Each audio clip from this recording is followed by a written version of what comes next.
Il y a un gros mot qui revient beaucoup ces derniers temps. C'est un mot qui est parfois utilisé pour décrire ou remettre en question les adventistes du 7e jour, et ce gros mot est « secte ». Si vous ne le savez pas, ce mot revient de plus en plus souvent lorsqu'il s'agit des adventistes du 7e jour. YouTube a vu apparaître de nombreuses vidéos et chaînes YouTube entières un peu partout, créées par d'anciens adventistes du 7e jour qui ont ressenti un appel à sauver les adventistes actuels de ce qu'ils considèrent comme des enseignements non chrétiens, non traditionnels et sectaires. Mais ne me croyez pas sur parole. Voici quelques exemples pour que vous puissiez le constater par vous-même. C'est bien de vous avoir pour le chapitre 2 sur l'adventisme du 7e jour. Oh, ouais, je suis excité, mec, je suis juste en train de me détendre ici, quelque part dans l'obscurité profonde, au-delà de la ceinture d'Orion, en attendant de plonger davantage dans la grande controverse adventiste du 7e jour, j'imagine. Quoi de neuf YouTube? Bienvenue sur la chaîne. Un adventiste vous a-t-il déjà dit que Daniel 8h14 est une prophétie sur Jésus?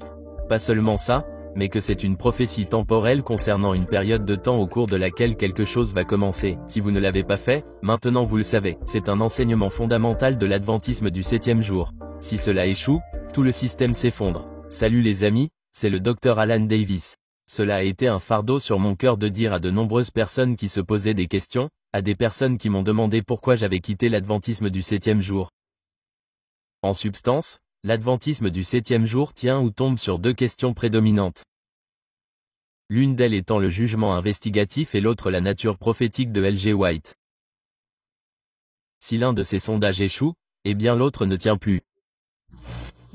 Ce déluge de contenu de l'ancien adventiste du 7e jour comprend des articles et des vidéos d'anciens laïcs adventistes, d'anciens éducateurs adventistes et même l'un des cadres supérieurs de Amazing Fact. On dirait que tout le monde se met au travail et je peux vous assurer qu'il y a effectivement beaucoup d'actions en cours parce que j'ai écouté certaines de leurs histoires et podcasts, écouté certains de leurs arguments, et je peux vous dire que certains d'entre eux connaissent vraiment leur sujet. Maintenant, bien sûr, je pense qu'ils ont tort, mais en ce qui concerne ce que croient les adventistes, ils le savent bien. Ce qui m'amène au point principal de tout cela. J'ai une question à vous poser. Savez-vous vraiment ce que vous croyez? Pouvez-vous l'exprimer? Pouvez-vous l'expliquer à partir des Écritures? Ne répondez pas encore à cette question. Avant de répondre à cette question par vous-même, je veux que vous lisiez une déclaration tirée de Témoignages pour l'Église, volume 9.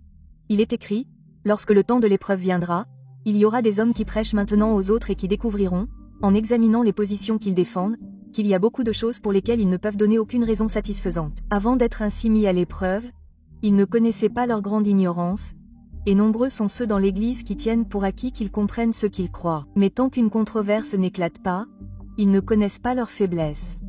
Lorsqu'ils seront séparés de ceux qui ont la même foi et contraints de se tenir seuls et seuls pour expliquer leurs croyances, ils seront surpris de voir à quel point leurs idées sur ce qu'ils ont accepté comme vérité sont confuses. Cette déclaration me dérange. Elle m'inquiète parce qu'elle dit que les hommes qui prêchent et beaucoup dans l'Église ne peuvent pas donner de raison satisfaisante à leur foi. Elle dit qu'ils ne connaissent pas leur ignorance. Elle dit qu'ils tiennent pour acquis ce qu'ils croient. Ils ne connaissent pas leur propre faiblesse et ne découvrent que lorsqu'ils sont séparés de ceux qui ont la même foi que nous que leurs idées sont confuses. Très bientôt, notre foi sera confuse. Testée. Nous allons être testés individuellement et de différentes manières, sans personne pour nous aider, car ce n'est pas seulement l'ancien adventiste qui qualifie l'Église adventiste du 7e jour de secte. Il y a aussi de nombreux membres de la communauté évangélique. Rien de nouveau. Ce discours sur les sectes existe depuis au moins les années 1950, et il s'est vraiment enflammé peu de temps avant la sortie de ce livre, intitulé Le Royaume des sectes. Le but et la prétention de ce livre sont, je cite, d'équiper les lecteurs pour qu'ils comprennent les affirmations de nombreux cultes, sectes et religions, y compris certaines qui se font passer pour des confessions chrétiennes, en comparant ces affirmations à l'enseignement biblique. Et attention, spoiler, l'Église adventiste est évoquée dans ce livre. En fait, dans les années 1950, lorsque ce livre a été rédigé, certains adventistes étaient inquiets ou terrifiés à l'idée de donner une mauvaise image d'eux-mêmes dans la communauté chrétienne. Car après tout, qui veut être étiqueté comme une secte, et donc, certains des principaux adventistes ont été étiquetés comme tels. Des théologiens adventistes ont écrit un livre intitulé Questions sur les doctrines afin de dissuader les auteurs de Kingdom of the Cult de qualifier l'Église adventiste du 7e jour de secte à 4 lettres. C'est une longue histoire qui devra être racontée au fil de quelques vidéos, mais disons simplement qu'ils ont réussi et échoué en même temps. Et ce livre a provoqué des remous dans l'adventisme qui se font encore sentir aujourd'hui. Mais aujourd'hui, je veux me concentrer sur un voyage que je veux partager avec vous. C'est un voyage que j'ai commencé en 2012, l'année de la naissance de mon fils, car c'est cette année-là que j'ai été testé par quelqu'un en dehors de ma bulle adventiste.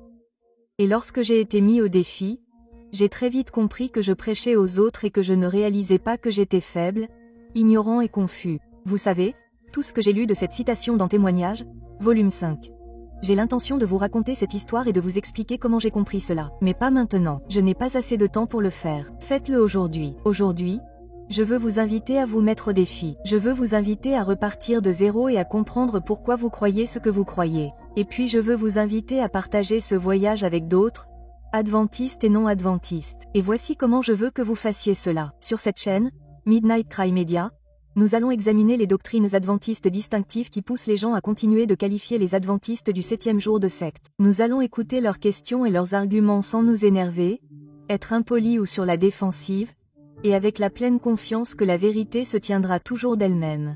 Maintenant, l'autre partie de cela est de vous aider à voir le cheminement pour atteindre quelqu'un qui n'est pas de foi chrétienne, quelqu'un qui est athée, agnostique, musulman, hindou, peu importe. Comment parler à ces personnes? Comment apprendre par vous-même les fondements de votre foi? Eh bien, c'est là qu'intervient notre autre chaîne YouTube, et cette chaîne s'appelle Valid Reason. Depuis un certain temps maintenant, nous attendons la bonne réponse. C'est le moment de vraiment se concentrer sur cette chaîne également. Et je crois que c'est le moment. En ce moment même, sur cette chaîne, nous avons publié le premier épisode d'une nouvelle émission ou série que nous appelons Unapologetics, où nous allons repartir de zéro, où nous allons partir de rien et essayer de trouver notre chemin vers l'adventisme. Nous allons le faire en répondant à 5 questions en 5 étapes. Numéro 1.